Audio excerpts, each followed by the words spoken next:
Ladies and gentlemen, with the permission of the chief guest, I wish to announce, as we are running behind the schedule, the last session, the airline, tourism and hospitality, there's a roadmap which has been drawn, and that roadmap will be released in the last session, and we would be having deliberation during the lunch outside when we talk to each other, right?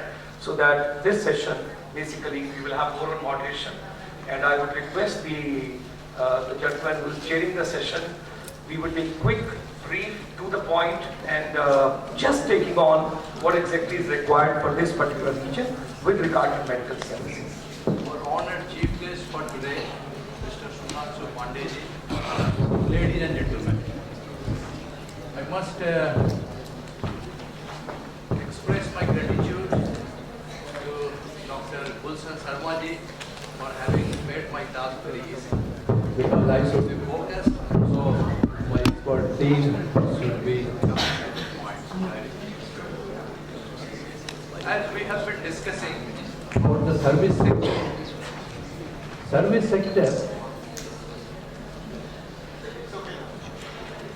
sector has great potential, and I would say it is not being touched properly. When I say not touched properly, doesn't mean it has discarded north-eastern region of the country. It has discarded the whole country, in my opinion. That is my opinion. Well, since we are focusing on the service sector needs and the growth, there are two basic issues what we must understand. There is no time to explain, but I leave it to the audience with the clue. Service sector basically aims at achieving three parameters: quality, excellence and employability. Since we are talking about employability, this can be generated when we have quality and excellence. Now, quality and excellence should be through education, should be through training modules. I was a part of the skill development initiative scheme of Government of India, whereby we had looked into modular employable skill programs. But over here, there is not much scope to look into it. But in a nutshell, what I would like to focus, our educational system should be such that not only we emphasize on teaching learning process, but we should produce good trainers. And when we talk about skill development program, I was happy to hear three key challenges, but when we used to discuss in some of the Government of India deliberations way back in 2004, 5, 6, 7, I remember, one of the objectives we have set forth those days to look at grassroots level children who are underprivileged, who cannot afford regular study program. The cost of regular study program has gone up like anything, and the regional local conditions do not allow them to have mobility, to be admitted to good schools and so on and so forth. So all these things, need-based, location-specific requirements, etc., we have to bring to our focus.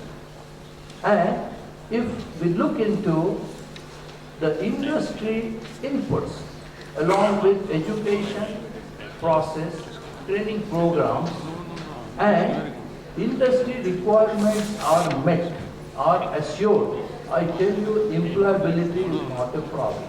One simple example I would like to give, because I represent Vinayaka Mission Sikkim University at Gangtok. Ours is a very small setup. We got the university status through an act in 2008, and we started our programs in 2010. Still, we have a Center for Innovation and Excellence and a few achievements. Being located in Northeast, and we have been listening since yesterday, that we don't have the scope. I put it other way. We have participated in the government of Pondicherry training programs to train PWD engineers. We were given a badge from Tata Saporji Palanji Group in Kolkata to provide training in plumbing and sanitation, and all the trainees after the training program, they got overseas employment. And we have been also conducting with a network of Don Bosco schools in several parts of the country, a skill training program. So, we have to explore. Few decades ago, the bankers had a mess. You go to any bank, there was a long queue, this and that, and the transactions used to take time. Today, the bankers are available at our doorstep.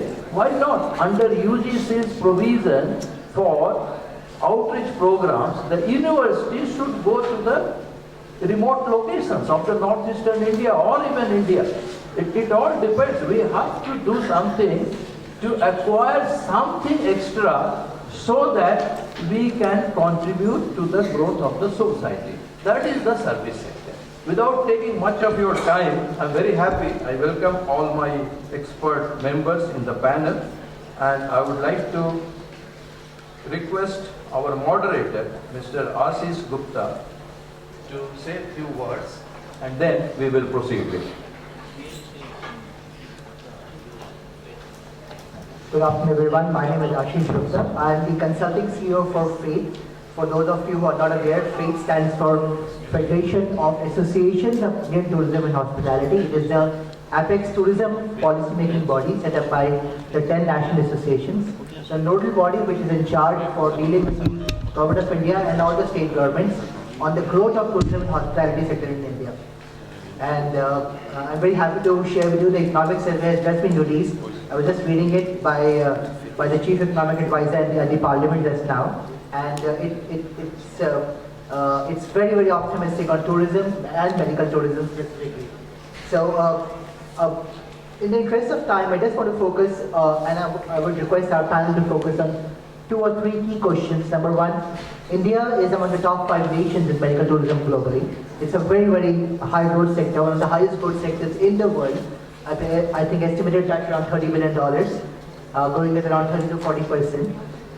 The good part is, as of right now, India has the biggest price advantage around. So, for those of you who are not aware, the price advantage is pegged at the advantage vis-a-vis the American care system. So if your treatment care, as I understand, is $100 in US, then if you can give a price advantage over and above that, that's where you get a medical tourism advantage. And if you couple it with tourism destinations, you are a medical tourism destination. So globally, as I understand, India has the price advantage of 60 to 90% vis-a-vis the American care system. Now this advantage of 60 to 90% is among the highest in the world. One of our closest competitors, say Thailand or Malaysia, Thailand is around 60 to 70%, Malaysia is 50 to 60%, and so on, so forth.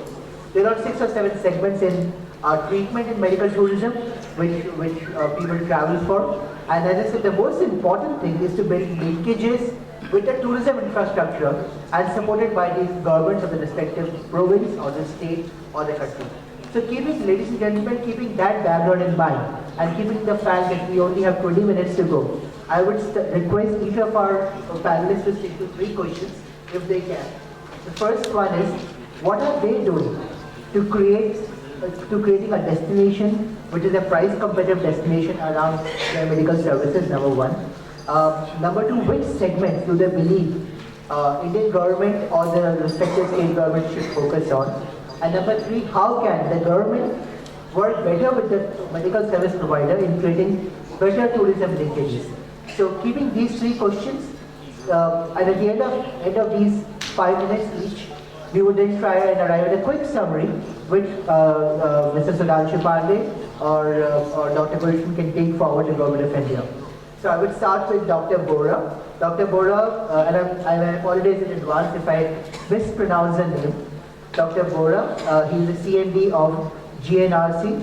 Dr. Bora, please, your next 5 minutes, please. Thank you, Mr. Gupta. Before Answering your question, I would say that Northeast has got 50 million population. WHO recommends that we should have 200,000 hospital beds. But against that, we have only 40,000 hospital beds in these regions. So we are operating with 20 less than 15% capability.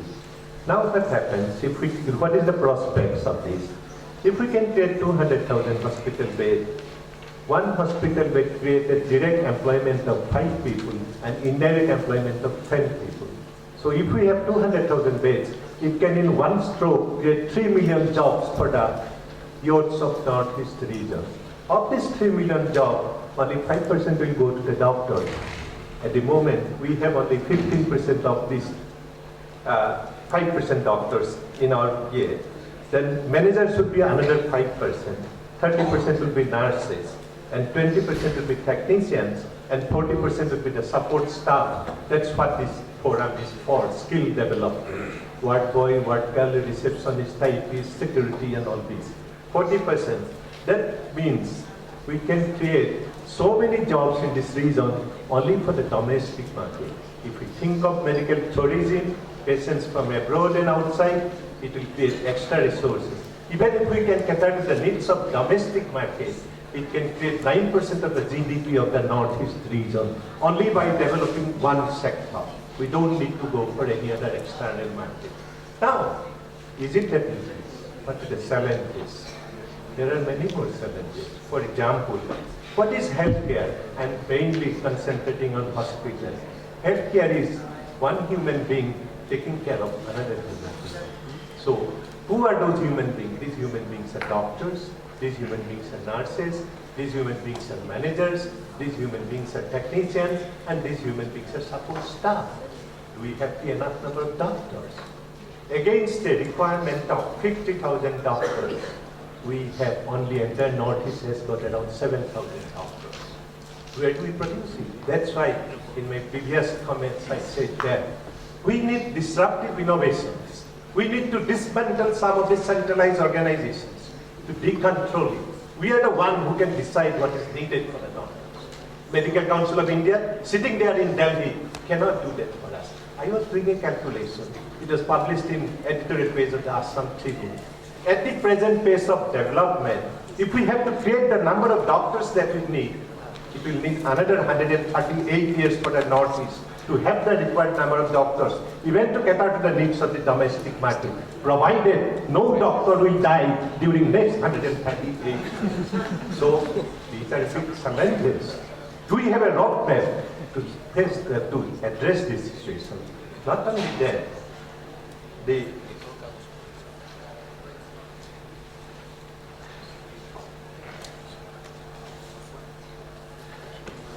local institutions that we have created in the Northeast, they are not able to perform. Why? Because all are controlled by them. All are controlled by them. They are not allowed to perform their roles. For each and every, this is licensed large is still prevalent in this country in certain sector. More so in hospital and healthcare. Do you know how many licenses are needed to operate a hospital? I need 71 licenses. I need to go to 71 departments, and each departments I need to travel. When I set up my first hospital 30 years ago, even to get the electricity connection, I had to go 200 times to electricity board. To get the import license for my CT scan machine, I had to write 200 letters to the DGTD during that time. It's not that. It's a healthcare is a very highly regulated industry. Unless we deregulate it, will not be able to harness the potential that can create. So, I will tell you, I'll share my experiences of health tourism in this region. 12 years ago, I sent a team of my doctors and the managers to Myanmar. They met a couple of hospitals. They were very eager to send patients. But how they will come? They cannot walk from Myanmar to Assam. They have to fly to Bangkok, then to Calcutta, then to Guwahati. Why they should not drop at Bangkok and have the treatment? What is the fun in coming to Guwahati? So the connectivity has not improved. I'll be happy when it develops during my lifetime at least. We keep on hearing about Steel Well Road for last 25 years. Nothing has happened. How the people from my neighboring countries will come? A person from Bangladesh, if he has to come to Guwahati, he has to come by road for 22 hours. Can we develop medical tourism like that? It cannot be. So we have to address these issues before we think that this can be done, benefits can be given to the local, this area, infrastructure has to be developed, connectivity has to be developed, the hotel has to be developed, only then that the lot of training institutes and medical colleges and nursing training colleges has to be developed with the present norms and stipulations which are applicable to the developed states of India cannot be applied the same norms to the Northeast if we want to remove the regional imbalances. Thank you very much.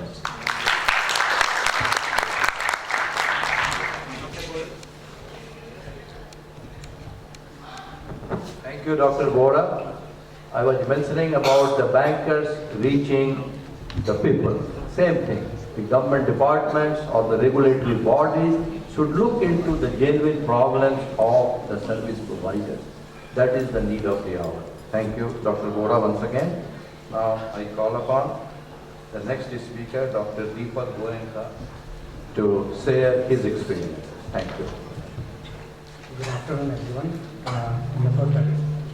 First, I would like to thank Wilson sir for giving us this opportunity to be here. I am basically an infertility specialist, infertility practitioner. I am not an industrialist. I am not a politician. When Wilson sir told me, please come and share your views about the medical tourism, I could recall my first patient who came from that job. It was almost 7-8 years back. One Nigerian couple came to my institute and he was looking for infertility management. I was surprised. From Nigeria you came all the way to IHR to take infertility treatment. He told, sir, I am a footballer. I came to Shillong to play football. From there, I heard about you. I am here. He was a success. Then we had few Nigerian couples coming from Nigeria. Then no more. Why not? We had a success story. In spite of success story, we had few couples taking treatment at IHR in northeast part of the country. But after that, no more. Bora sir very rightly addressed few of the very important issues. I take these issues in 3 I's. Number 1, information. Number 2, infrastructure. Number 3, image. Information, are we informative? Do we have sufficient skill to cater the need of medical knowledge? Yes, we are very much up to date to any other part of the world, any part of the country. Our medical skill is equally good. Where is the problem? We don't have sufficient skilled person. Sir has told very nicely. He has enumerated a lot of numbers. Second problem what we see is infrastructure. Again, very recently we have 2 hotels, 2 good hotels now we have. We have middle class sectors, middle class hotels are there. Roads. What about the nurses? What about the technicians? What about the counselor? We have only, can you believe, we have only 1 infertility counselor in whole of the northeast region. Only 1 infertility counselor in whole of the northeast region. So we have a lack of manpower, lack of infrastructure, severe lack of infrastructure. Connectivity is a big problem. When I asked my first patient, he is still in touch with me. When I asked him, I received few patients from Nigeria. Now we don't see any more patients. Sir, connectivity is a big problem. In addition, we have to have a great image also. Apart from all of this, we have to create a proper image. Image of the state, image of the region. First thing people ask me, are we safe here? Yeah, I am living here, last 45 years I am living here. First thing people ask me, are we safe here in Guwahati? Yes, we are very much safe. We have moved forward a lot. We are safe. We have, in this aspect also, we have to move a lot of path.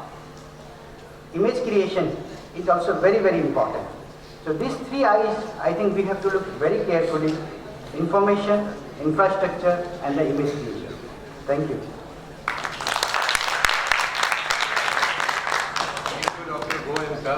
You know, It's very correct. I quote some figures of the past. On average in India, we have one doctor for 1800 patients, approximately. There are good doctors, but they are hard-pressed. Our nurses are quality nurses and they have been catering to the world, no doubt about it. But when it comes to paramedical support and also diagnostics, aids and other things, we lack in terms of biomedical instrumentation. There is an area where we have to do a lot. Anyway, these things will go on. Now, I invite the next speaker, Dr. T.D. Singh, to share his experiences. Thank you. Thank you, Mr. Chairman. Good afternoon, ladies and gentlemen. As the initial allotment was for 15 minutes, I have actually prepared the line, but it has been unfortunately shortened. It happens in the conferences whose slots are kept in the final day, especially the final hours. Anyway, I'll just hurry up whatever slides I have prepared quickly. This is a statement. We have a gentleman here around, Mr. Tikedon. He said so that Manipur is the sleeping lion in tourism. About 2 years back, a seminar in Nepal, and rightly said, and 2 years have already passed, but still the lion is still sleeping. He is yet to be awakened. So in the tourism map, in the entire Northeast, other than Shillong, Kaziranga, and then the Gangtok, we don't see any. So let me combine these two activities. Now, Manipur as a tourism destination, we have lots to offer. In terms of connectivity, it's not so bad. There are a lot of sports. The hospitality sector is coming up. Yet problems and limitations are there. I'm not going to details because of time constraint. A lot to show from the culture and tradition. A few pictures too. The unique Imakaitel all-women market in Imphal. The Manipuri dances, tribal dances. The famous Pum Cholo, polo and indigenous games. The polo is started in Manipur. And you can see in this picture on the background, with pride, we gave the world the game of polo. It's the display on the back side of the local wrestling, Manipuri style, the Thangta, and then the local cuisine. The nature's contribution, Juko Lily and the Juko Valley, which is bordering Manipur and Nagaland. And this lily blooms in the month of May to June. And then it's Siroi lily. Then there are a lot of sports where people who are adventurous can go for adventure tourism, the areas of trekking, like this. Then Thanglong Cape, the beautiful Lopak Lake, one of the attractions. I say largest freshwater lake in the entire Northeast, with a lot of small hillocks inside, and gives a very beautiful picture. The INA Memorial and the museum, and a lot more. Now coming to the main subject, that's about medical tourism. My previous speakers have already spoken all about the local limitations and difficulties, but let me analyze a little bit of India in general, then a little bit about Northeast and then Manipur in particular in health tourism. So this is a definition. People are moving, going and traveling for better treatment, getting from the better facilities, and of course the cost is also one of the concerns. Globally there is change in the scenario, and initially it was in the West. People were going to US and UK. Now the shift has already started coming to Asia, focusing on Thailand and Singapore. And India is no far behind. India is also one of the choices of medical tourism. So this is a very important figure. In 2005, Singapore had more than 2.5 lakh patients coming for treatment. In 2012, it has increased to multiple fold. Similarly, Thailand, 8.58. Brumungret Hospital in Bangkok alone scattered 4.5 lakh patients in the same year, 2012. This is big figures compared to what we have in India. These are the different areas where people are focusing, that it's not just the routine health check or simple treatment for diarrhea, dysentery or something like that, but main medical tourism is on specialized type of treatment like transplantation of organs like kidney, liver, reproductive, especially IVF. That's what we describe as a test tube babies. With cardiac care, joint transplantation, bone marrow transplantation, so on and so forth. All specialized treatment. And India's medical tourism activities is expected to have a growth up to tune of around 20% in the coming years. These are some of the economy and healthcare figures. India is the home of 16% of total world population and so also 21% of the total global diseases. That's a very interesting figure. And medical tourism is one of the fastest growing industries, like in other aspects of tourism. And we need to invest a huge amount to cover all these deficiencies in terms of infrastructure. And this is also important. At the present figure is at 0.6 beds per 1,000 population in India, as compared to the global average of 4.7 beds per 1,000 population. So we have a lot of deficits we have to make up.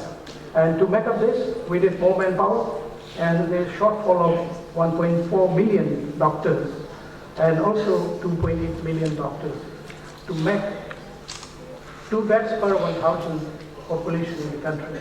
And the earlier speaker had already mentioned about the shortage of manpower. And most of the patients or the travelers who are coming for treatment are either non-residential Indians, I'm talking about coming to India, then patients from countries with inadequate facilities. Here comes the countries like Myanmar, our neighbor. And then patients also coming from developed countries for getting faster treatment and also at cheaper rates or the affordable rates. This is the rate comparison. You can just see this figure, a drastic difference. For example, bone marrow transplantation. In India, US dollar 26,000 only. Bone marrow transplant in US, if you do, it will be 250,000 US dollars. Just see the figure, it's alarming. And UK, 150,000 US dollars, which can be done in India at 26,000 US dollars. Naturally, people will prefer to visit India and have this treatment with the same facilities, same result, same outcome.